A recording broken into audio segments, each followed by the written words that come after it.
One interesting statement I usually hear from a lot of cybersecurity leaders is our security awareness training program has a 100% completion rate.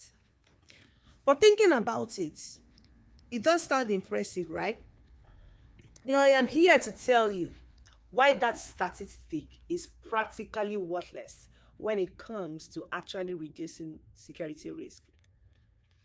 It's like bragging that everyone showed up at your fitness program without checking if they actually exercised or just scrolled through social media while sitting on equipment. I want us to talk about how human security metrics actually matter.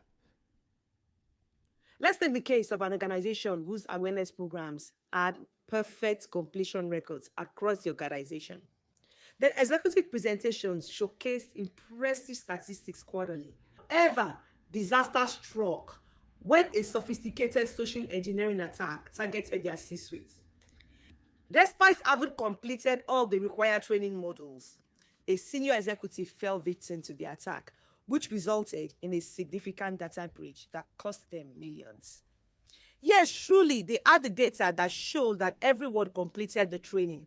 But what they did not have was the data showing whether the behaviors actually changed after completing the training programs.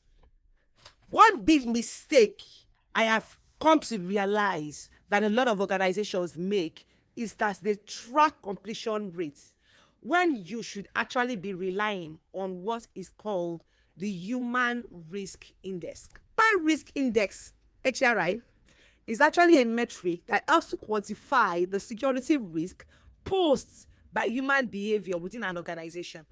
It's designed to provide a comprehensive measurement of how human actions, the decisions, as well as the behaviors contribute to an organization's overall security risk posture. Unlike simple completion rates, what HRI does is that it combines multiple weighted factors to create a more nuanced and actionable measurement of human security risk. Well-designed human risk index will provide several advantages because it identifies potential security issues before they result in incidents. It allows security teams to focus resources on specific risk areas. It tracks improvements in human security over time. It enables benchmarking between departments or against industry standards, and it simplifies complex human security concepts for leadership reporting. One of the factors that I have discovered that a typical human risk index measurements would incorporate includes several weighted factors such as one, the simulated attack results. And this can include performance on phishing simulations, the response to social engineering tests, behavior during tabletop exercises, as well as each simulation type weighted by the difficulty or the sophistication type. The second factor it can weigh is actually security behavior observations, which can include compliance with critical security policies, proper handling of sensitive information, physical security practices such as clean desk policies or badge usage, as well as observations from security champions or audits. Then number three factor is the utilization of security tools. And that can include adoption rates for password managers, the use of multi-factor authentication, proper VPN usage, as well as data encryption practices.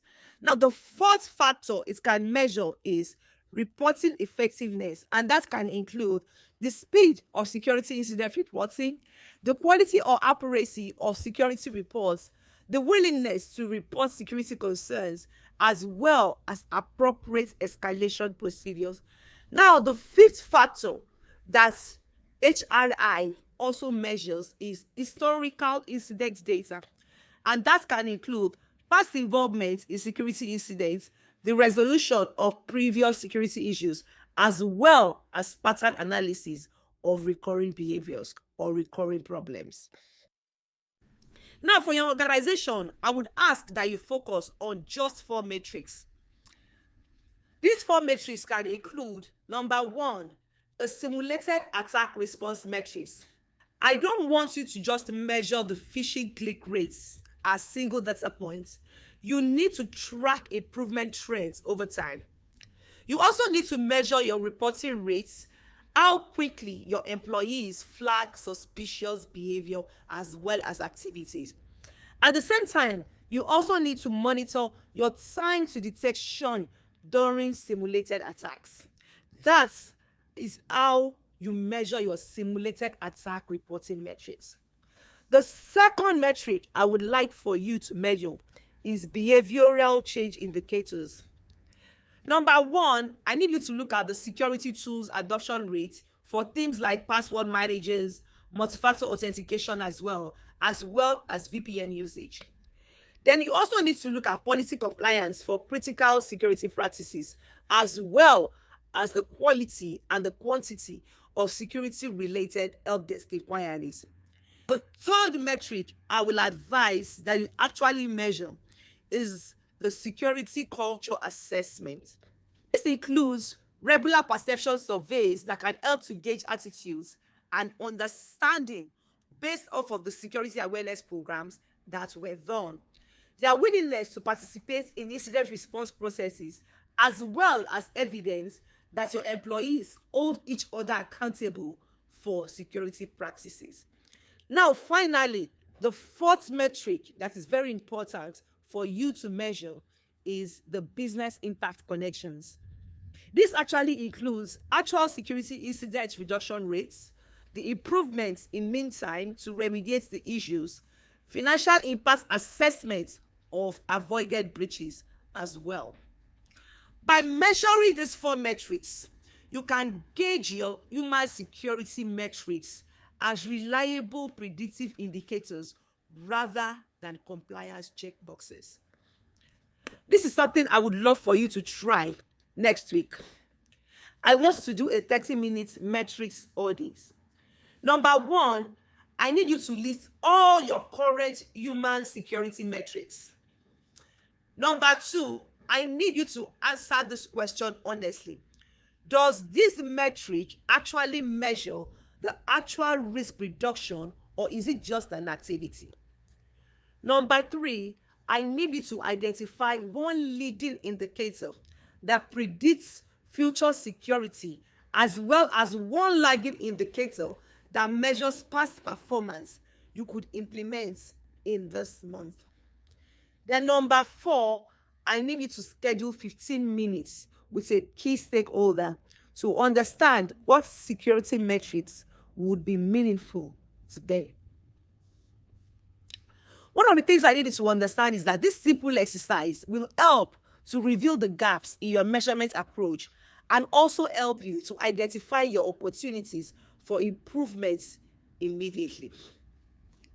My challenge to you is that by the end of today, you must have made plans to complete this 30-minute audit and identify one new metric you could implement that measures actual security behavior change and not just activity. Then most importantly, I need you to commit to testing it within the next 30 days. No complex systems or extensive resources are required. Just a focused effort to help you measure what actually matters.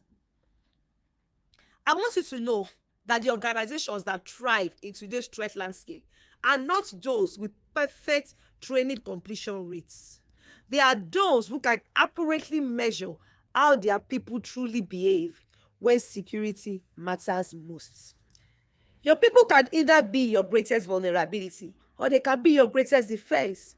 The difference often comes down to not what you measure, but how you measure it. I'd love to hear which metrics you are using to evaluate your security program's actual impact. See you in the next video.